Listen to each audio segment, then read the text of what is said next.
Hello and welcome to Pro-Life Primetime News. Today is Friday, February 9th. I'm Leslie Palma. And I'm Teresa Watson. Thanks for joining us this evening. In our top story, we'll take you to Tallahassee, the Florida state capital, where the Supreme Court this week heard a case about an amendment that abortion advocates hope to have on the ballot in November. Priests for Life National Director Frank Pavone will report from the scene. In Abortion in the News, I'll tell you about a federal effort to destroy the bodies of 5 late-term babies who were killed, perhaps illegally, by a D.C. abortionist. In political news in a nutshell, I'll report on President Biden's apparent confusion about what exactly it means to have abortion available for all 3 trimesters. As 40 Days for Life prepares to embark on its spring campaign next week, CEO and President Sean Carney, in a new video, discusses some encouraging trends in the fight to abolish abortion. Please stay with us. This week, Priests for Life is hosting several dozen pro-life leaders from around the country, and the busy schedule meant we had to tape our show one day early. We've posted updates on our X account at Pro-Life News Show.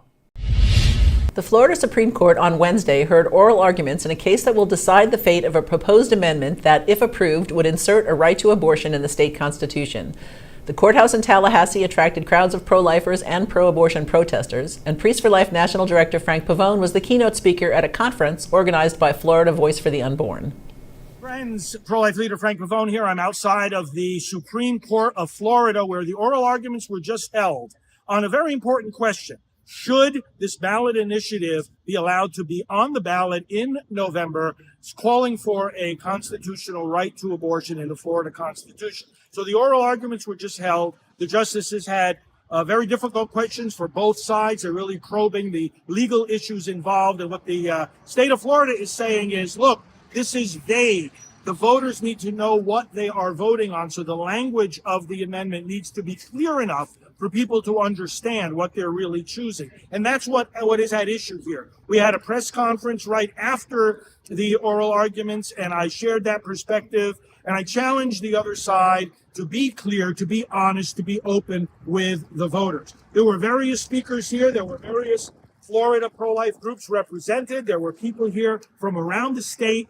And there were various lawmakers here from the Florida legislature that encouraged us to do something very simple, to educate people from now, whether or not this initiative will end up on the ballot. That's still a question, but to educate people from now about the extreme nature of the other side's proposal. Not only do they want abortion up until the very latest stages of pregnancy, but they don't want any measure at all that would even delay an abortion, not much less restrict it. So, for example, a law that says give the woman more information about abortion, give her a day to consider that information before she has the procedure, even that would not be allowed under an amendment like this. The people here are fired up.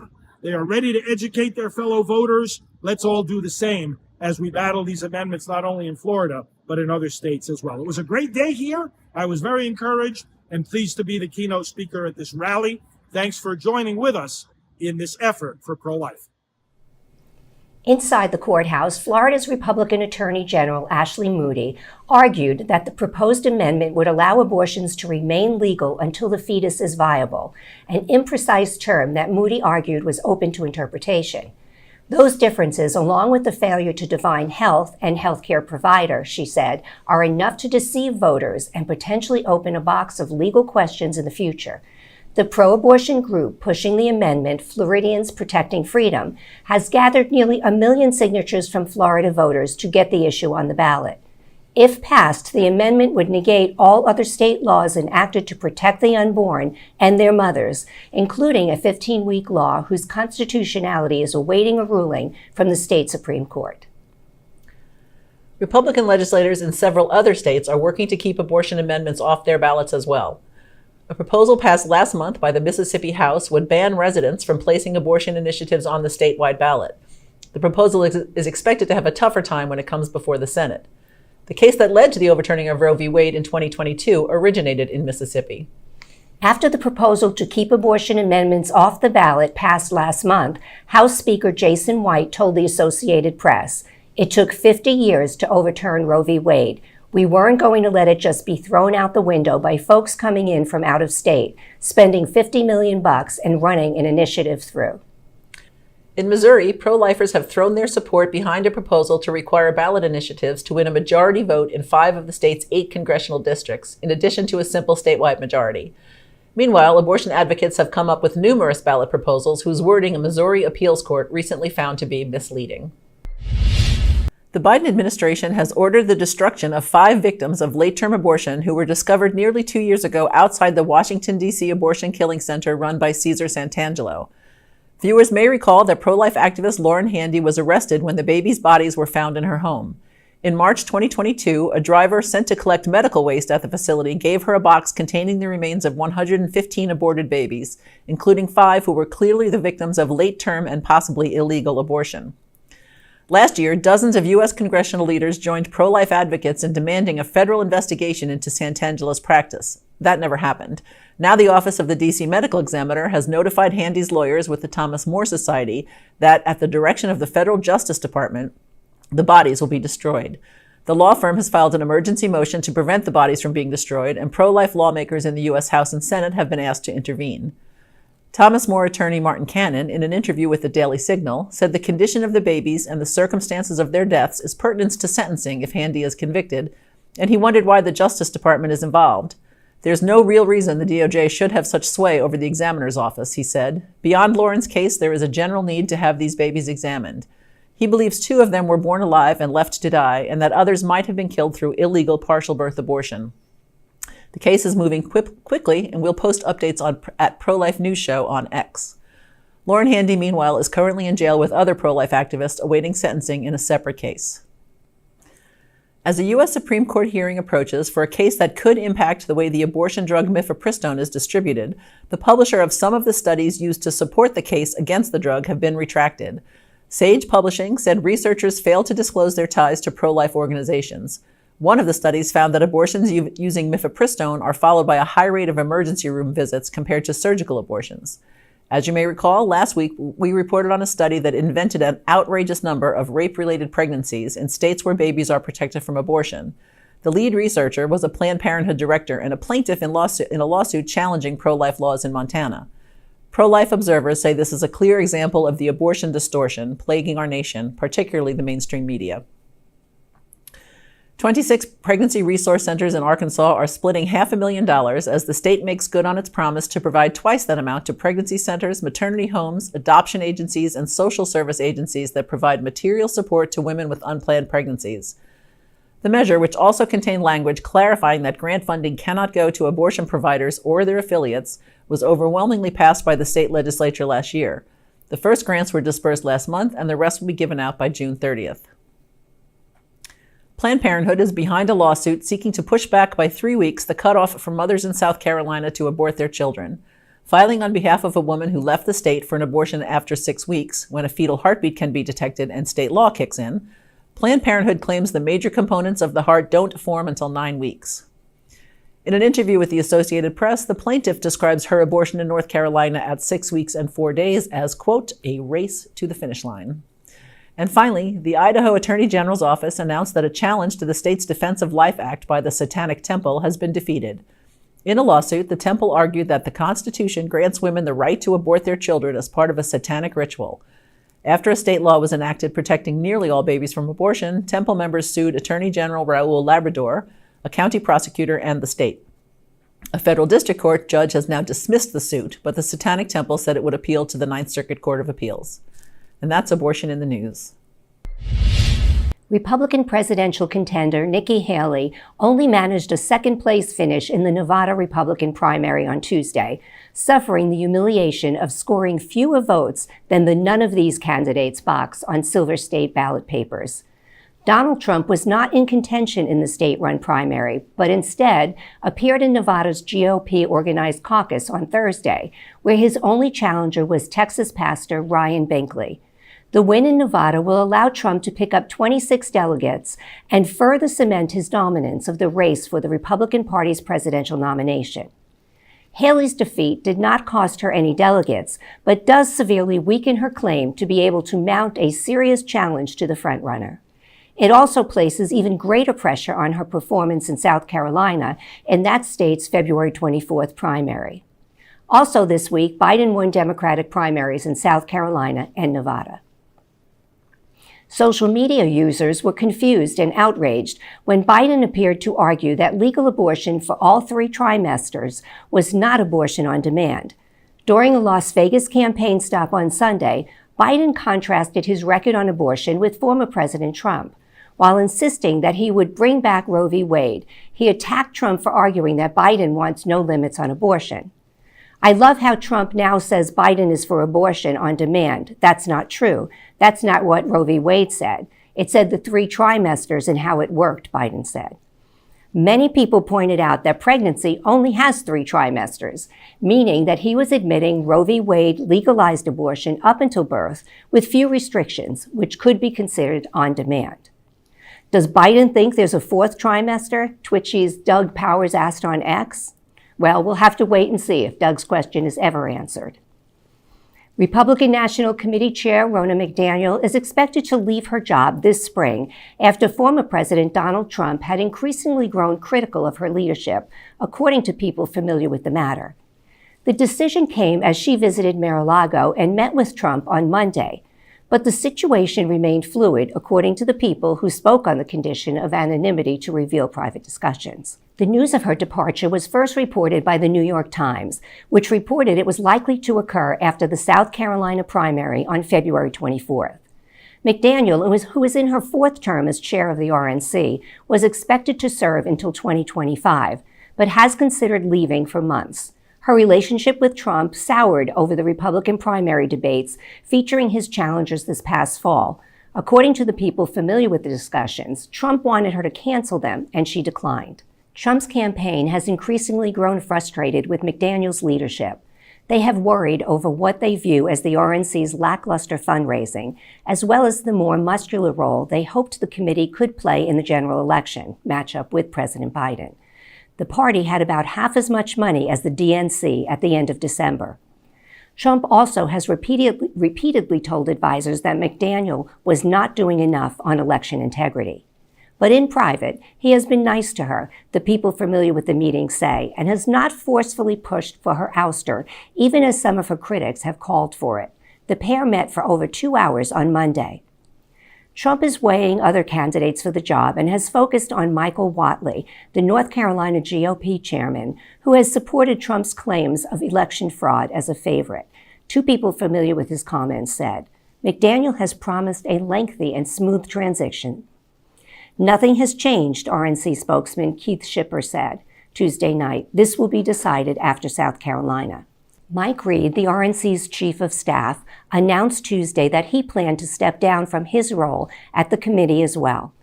Reed had privately long told confidants that he planned to leave after the RNC's winter meeting this past weekend in Las Vegas and had a job lined up since the fall.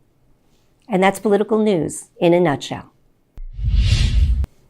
The 40 Days for Life spring campaign will kick off next week on Ash Wednesday, with organizers pleased to report that the grassroots effort to provide a peaceful, prayerful witness outside abortion businesses continues to grow to more cities across the country. 40 Days CEO and President Sean Carney highlights in a new video some very encouraging trends in the fight against abortion. Let's watch. In just a few days, we will kick off the largest Lent 40 Days for Life campaign ever as we enter the second full year of a post-Roe America. The 40 Days for Life campaign kicks off on February the 14th. It's one of those years where Valentine's Day is on Ash Wednesday.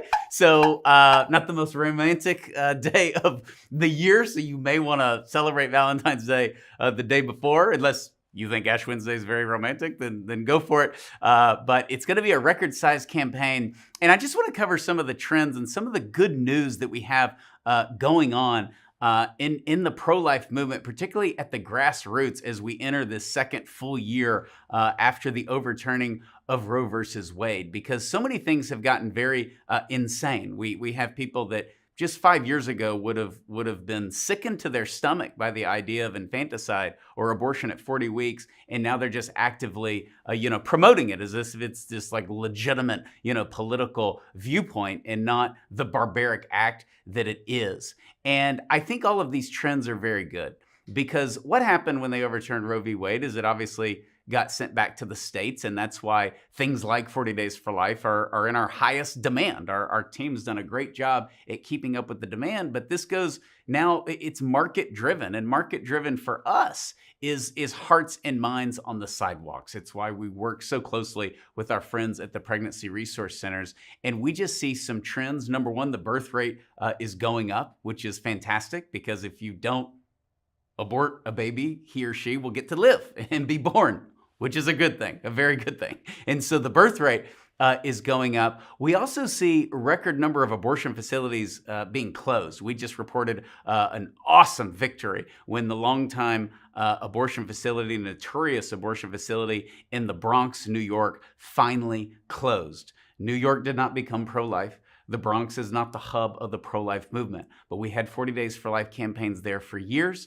Hearts and minds were changed, and a place that many said would never close or never stop doing abortions is closed after decades of doing abortions. Praise God for that. That is about hearts and minds. That is a victory that we can give God the glory for and that we can build upon. We see other abortion facilities close. We see record numbers of babies being saved on the sidewalks. We also see a record number of people participating in 40 Days for Life alone. I can speak for us. You know, we've had a number of new cities.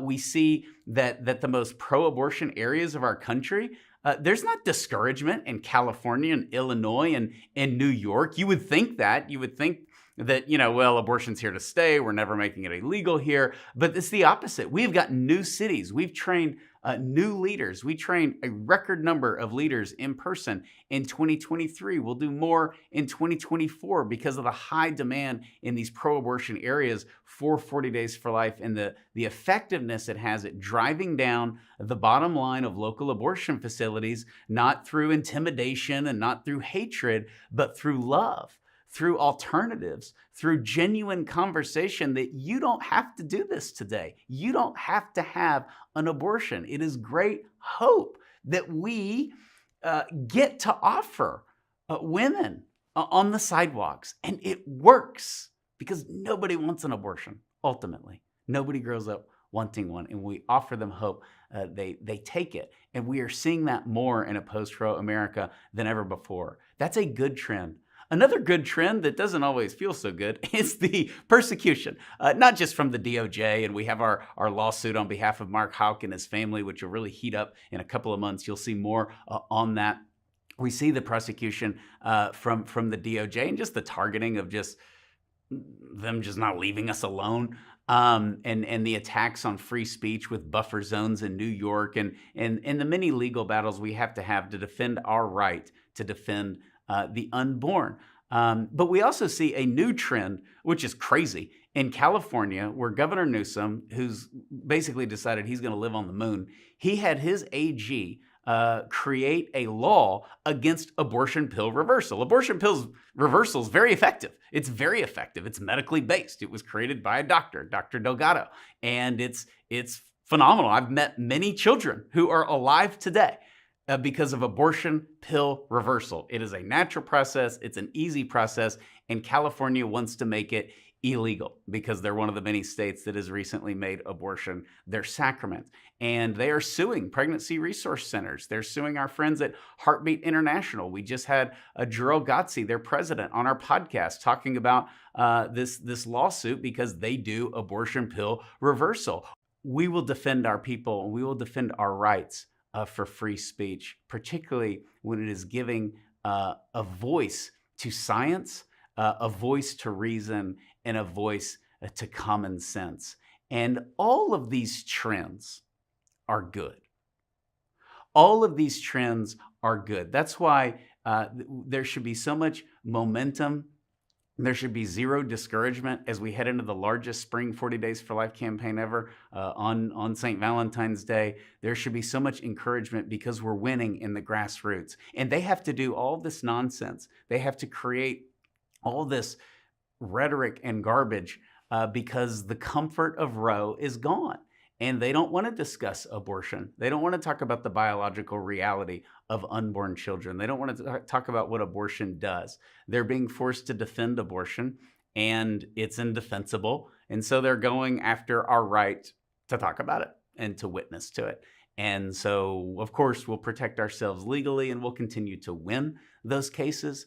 But we'll continue to go out there and offer the love, joyfully offer the love and the mercy of Jesus Christ and the practical, professional, medical alternatives that are available to women across the country. Women who are seeking an alternative, whether it be in California or another state, that want help from a local pregnancy center, that want help from a local 40 Days for Life volunteer. So all of these are great signs that we are winning in a post-Roe world. This is now market-driven. We have to win hearts and minds at the grassroots, and that is working. Women are choosing life, abortion workers are converting, and abortion facilities are closing, and I want you to be a part of it. Join us on February the 14th. Go to 40daysforlife.com, find the location closest to you so that we can continue to defend our country, to set an example around the world that you do not have to live with abortion, that America, the superpower, the country that has spread abortion around the world more than any other nation, sadly, we are ending abortion. We overturned Roe v. Wade, and now we are ending it state by state at the local level, one woman at a time, one baby at a time, one abortion facility at a time. And it is a beautiful and tremendous opportunity for you to get involved and to be part of it. So go to 40daysforlife.com and be part of the beginning of the end of abortion.